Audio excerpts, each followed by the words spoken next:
सारे तीर्थ बार बार, गंगा सागर एक बार, ऐसा क्यों कहा गया है? गंगा सागर एक प्रसिद्ध तीर्थ स्थान है जिसका पौराणिक काल से बहुत महत्व है। गंगा सागर वो स्थान है जहां गंगा नदी बंगाल की खाड़ी में समुद्र से मिलती हैं। कहा जाता है कि सभी तीर्थों की यात्रा का फल तब तक नहीं मिलता जब तक आप गंगा सागर नहीं जाते। मकर संक्रांति के दिन गंगा सागर में स्नान दान का सर्वाधिक महत्व बताया गया है। सारे तीर्थ बार बार, गंगा सागर एक बार, इस कहावत के पीछे दो कारण बताए जाते हैं। पहला कारण, गंगा सागर को महातीर्थ कहा गया है क्योंकि माना गया है कि सारे तीर्थों का फल गंगा सागर आने से मिल जाता है। ये वो स्थान है जहाँ पर गंगा नदी के स्पर्श से राजा सगर के 60,000 पुत्रों को मुक्ति मिली थी।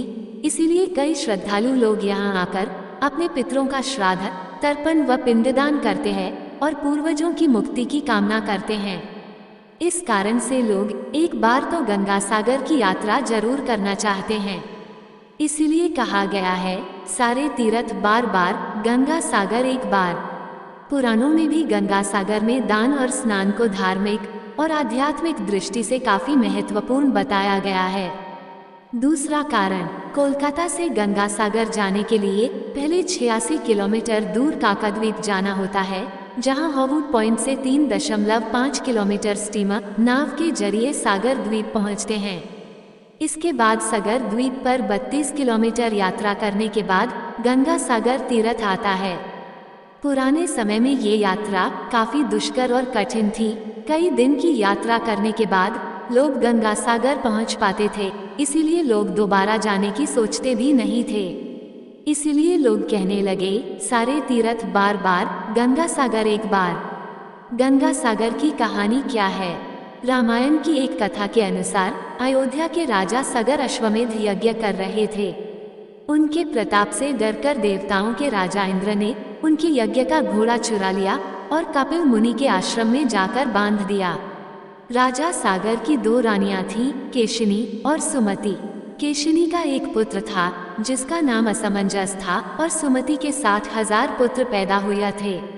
असमंजस बहुत उद्दंड था और प्रजा के लोगों को बहुत कष्ट देता था, इसलिए राजा सगर ने उसे अयोध्या राज्य से निकाल दिया। अश्वमेध यज्ञ का घोड़ा चोरी हो जाने से राजा सागर बहुत चिंतित हुए, क्योंकि यज्ञ पूरा होने के लिए घोड़ा मिलना जरूरी था। राजा सगर ने अपने 60,000 पुत्रों को घोड़ा खोजने के लिए भेजा। घोड़ा खोजते हुए राजा सगर के वे सभी पुत्र कपिल मुनि के आश्रम में पहुंच गए और घोड़े को वहां बंधा देखकर उन्होंने कपिल मुनि को चोर समझा। कपिल मुनि भगवान विष्णु का अंश अवतार थे, जिन्होंने कर्दम ऋषि के पुत्र के रूप में जन्म लिया था। राजा सगर के पुत्र कपिल मुनि के बारे में नहीं जानते थे और उन्होंने मुनि का काफी अपमान कर दिया। इस अपमान से क्रोधित होकर कपिल मुनि ने राजा सगर के पुत्रों को श्राप दिया कि तुम सब अभी भस्म हो जाओ। मुनि के श्राप देते ही तुरंत राजा सागर के 60,000 पुत्र वहीं भस्म हो गए। जब काफी समय बाद राजा सगर के पुत्र वापस नहीं आए तो उन्होंने अपने पौत्र अंशुमान, जो कि असमंजस का पुत्र था, अपने चाचाओं का पता लगाने के लिए भेजा। अंशुमान भी खोजते खोजते कपिल मुनि के आश्रम पहुंच गया। वहां उसने यज्ञ का घोड़ा और हजारों की संख्या में अस्थि पिंजर और राख देखी तो वो समझ गया कि क्या हुआ होगा। अंशुमान ने कपिल मुनि की स्तुति की और कृपा की प्रार्थना की। कपिल मुनि ने प्रसन्न होकर आंखें खोली। उन्होंने अंशुमान को अश्वमेध यज्ञ का घोड़ा ले जाने दिया और बताया कि अगर राजा सगर का कोई वंशज उस स्थान पर गंगा जी को ले आए तो उसके चाचाओं को मोक्ष मिल जाएगा।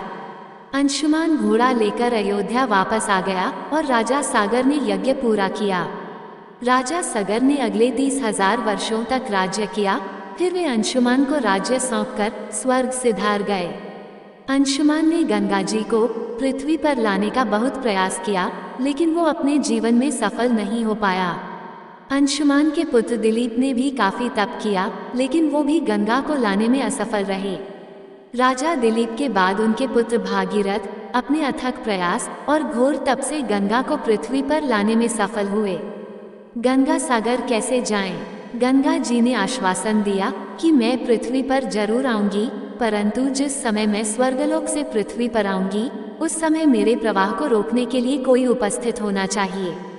इसके लिए भागीरथ ने भगवान शिव को तप करके प्रसन्न किया। भगवान शिव ने स्वर्ग से आती हुई गंगा को अपने जटाओं में धारण कर लिया और वहां से गंगा 7 धाराओं में भूमि पर उतरी। पहली 3 धाराएं हलादिनी, पावनी और नलिनी पूर्व की दिशा में बह चली और 3 धाराएं सुचक्षु, सीता और सिंधु पश्चिम की ओर प्रवाह की। 7वां प्रवाह भागीरथ के बताए रास्ते पर बढ़ चला और आगे आगे भागीरथ रथ में चलते चले गए। चलते चलते भागीरथ उस स्थान पर पहुँचे जहाँ उनके प्रपितामह भस्म हो गए थे। माँ गंगा उनके अवशेषों के ऊपर से बहते हुए राजा सागर के 60,000 पुत्रों का उद्धार करते हुए जाकर सागर में मिल गईं। राजा भागीरथ ने गंगा जी को पृथ्वी पर लाया, इसलिए गंगा का एक नाम भागीरथी भी है। गंगा सागर का मेला, जिस स्थान पर राजा सागर के पुत्रों को मुक्ति मिली, गंगा सागर वही स्थान है। यहाँ पर कपिल मुनि का मंदिर है जहाँ लोग दर्शन के लिए जाते हैं।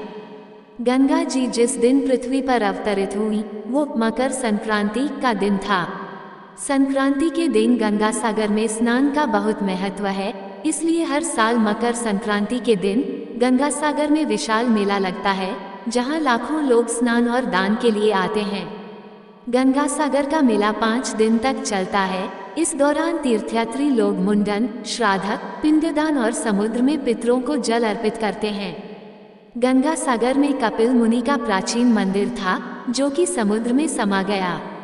1973 में यहाँ कपिल मुनि का नया मंदिर बना जहाँ श्रद्धालु और तीर्थयात्री दर्शन के लिए जाते हैं। गंगा सागर गंगा नदी का एक छोटा सा डेल्टा द्वीप है जिसकी आबादी करीब 2 लाख और क्षेत्रफल 282 वर्ग किमी है। सागर द्वीप के एक ओर बंगाल की खाड़ी और दूसरी ओर बांग्लादेश है। इस सुंदर द्वीप के ज्यादातर क्षेत्र में घने जंगल है। कपिल मुनि के मंदिर व आश्रम के अलावा यहाँ महादेव मंदिर, शिव शक्ति महानिर्वाण आश्रम, भारत सेवाश्रम संघ का मंदिर, धर्मशालाएं भी है। दोस्तों, आपको ये जानकारी एवं कथा कैसी लगी कृपया कमेंट करके जरूर बताएं। वीडियो पसंद आया हो तो लाइक करें और ऐसी ही और भी बहुत सारी कहानियों, कथाओं एवं जानकारियों को सुनने के लिए चैनल को सब्सक्राइब जरूर करें। धन्यवाद। सब्सक्राइब टू अद्भुत कहानियाँ, नई कहानियाँ हर दिन।